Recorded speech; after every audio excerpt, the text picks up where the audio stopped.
राष्ट्रीय उपाध्यक्ष pharma doctors association. हमारे कई मित्रों ने हमसे ये सवाल पूछा है कि क्या कोरोना की तीसरी लहर आएगी? मैं इस बात में सबसे पहले आपको एक खुशखबरी के साथ ये शुरुआत करना चाहूँगा कि अभी-अभी डब्ल्यूएचओ ने कुछ ही दिन पहले एक बयान दिया है जिसमें उन्होंने कहा है कि भारत पैंडेमिक से एंडेमिक की ओर जा रहा है। ये क्रिटिकल ट्रांजिशन पीरियड है, जहाँ पर यदि हमने थोड़ी-सी ढिलाई बरती तो ये पैंडेमिक कंटिन्यूड हो जाएगा और थोड़ी-सी सावधानी बरत ली तो एंडेमिक आ जाएगा। तो कोरोना की तीसरी लहर आएगी या नहीं, इसका निर्णय हम सभी को लेना है, हम सारे जनता जनार्दन को लेना है कि हम किस तरह से इसे रोक सकते हैं, किस तरह से इसको आने से रोक सकते हैं।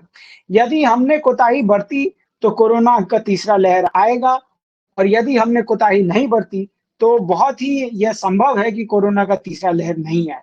तो साइंटिफिक रूप से यदि बात किया जाए तो इतिहास के पन्ने में भी आज तक जितने फ्लूज आए हैं, या चाहे वो स्पेनिश फ्लू हो या किसी भी तरह की जो महामारी आई है, जो पैंडेमिक्स आते हैं, उनका एक रूल रहता है कि जहाँ-जहाँ पे सेकंड वेव बहुत इम्पोर्टेंट रोल अपनाता है, जहाँ-जहाँ पे सेकंड वेव बहुत भयावह रोल अपनाता है, वहाँ-वहाँ पर थर्ड वेव थोड़ा लाइट हो जाता है।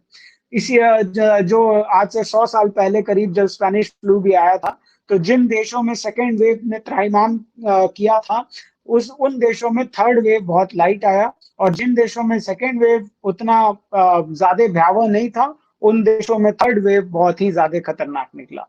तो कहीं न कहीं हम उस ओहदे पर हैं जहाँ पर हमारे फ़ेवर में पहली बार सिचुएशन आई है। पिछले 2 सालों से हमने सिर्फ़ निराशा और निराशा ही देखी है। लेकिन इस निराशा के बाद एक आशा की किरण अब हमें दिख रही है और इस आशा की किरण को हमें किसी भी तरह से अपने वश में करना है, अपने फ़ेवर में करना है, अपने लिए लाभ लेना है इसका।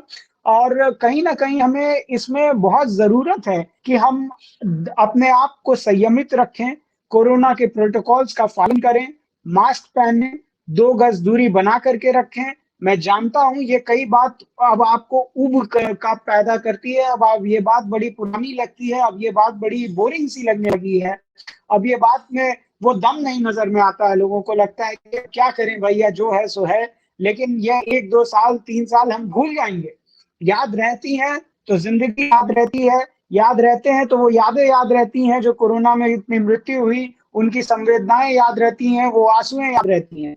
ये सावधानी बरतना, ये संयम बरतना, ये जीवन में बदलाव लाना, एक संयमित जीवन जीना, ये सारी जो चीज़ें हैं कुछ वर्ष की बात थी, आधे से अधिक समय हमने बिता दिया है, अब थोड़ी-से समय की और बात है। यदि इन थोड़े-से समय में हमने अच्छे से सावधानी बरत ली, तो कोरोना का तीसरा वेव आएगा भी, तो बहुत कम ढंग से आएगा या फिर आशा की किरण तो इसी की ओर अब जा रही है कि थर्ड वेव ना आए।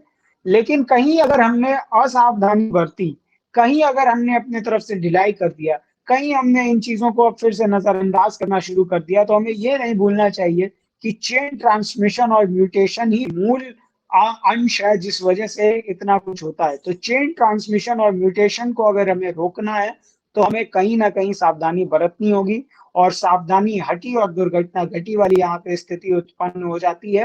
तो यदि अगर हमने इसे कंट्रोल में नहीं किया, तो ये बहुत ही लाज़मी है कि ये चेन ट्रांसमिशन होगा और म्यूटेशन होगा और फिर किसी को भी नहीं पसंद है ये बात, लेकिन फिर थर्ड वेव आएगी।